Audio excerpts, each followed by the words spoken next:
परवेज खटक का जहांगीर तरीन की नई पार्टी पर अटैक।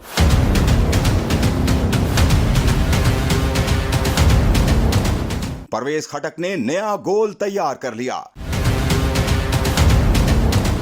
पाकिस्तान में सब सियासी जमातों को तिगनी का नाच नचाने वाली बड़ी सियासी जमात तहरीक इंसाफ इन दिनों जवाल का शिकार हो चुकी है, जिसके पेश नजर पीटीआई के सीनियर रहनुमा मैं वापस आऊंगा का नारा लगाकर तहरीक इंसाफ का घोंसला खाली कर रहे हैं। सबसे हैरान कुन बात अब ये देखने को मिल रही है कि पीटीआई के मुनहरिफ रहनुमा जो कि माजी में कायदे तहरीक इंसाफ के शाना बशाना सीसा पिलाई दीवार की मानिंद थे और वापस आने के दावे करते थे। इस वक्त मैं पार्टी का ओहदा छोड़ता हूँ सदारत।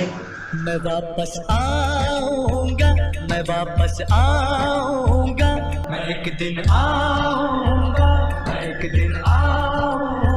अब नए घोंसले में बैठने के लिए तैयार हो चुके हैं। दूसरी जानिब सोशल मीडिया और दीगर प्लेटफॉर्म्स पर तहरीक इंसाफ के मुनहरिफ कारकुनान की जहांगीर तरीन की नई जमात में शमूलियत की खबरें भी जेरे गर्दिश हैं। इसी हवाले से एक दावा भी मंजर आम पर आया है कि परवेज खटक बहुत जल्द जहांगीर तरीन की नई सियासी जमात का हिस्सा बन जाएंगे, जबकि ये भी इंकशाफ किया जा रहा है कि जहांगीर तरीन की नई जमात में परवेज खटक को सदर या जनरल सेक्रेटरी का ओहदा मिलने का बड़ा इम्कान है। इन जेरे गर्दिश खबरों के मुताबिक तरीन ग्रुप में परवेज खटक के अलावा असद कैसर और फवाद चौधरी की भी शमूलियत का अंदेशा जाहिर किया जा रहा है। वाज़ेह रहे कि फिलहाल इन खबरों की तस्दीक नहीं हो सकी।